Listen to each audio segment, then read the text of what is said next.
Do you ever get stuck when developing your characters?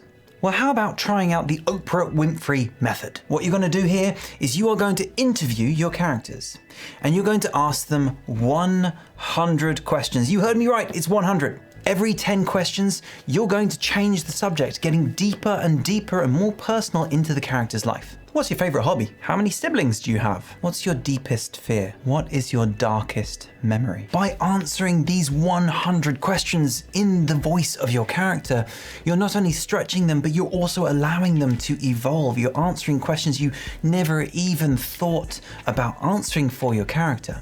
This is an incredible technique to breathe life into characters and actually will make the writing of your script so much easier.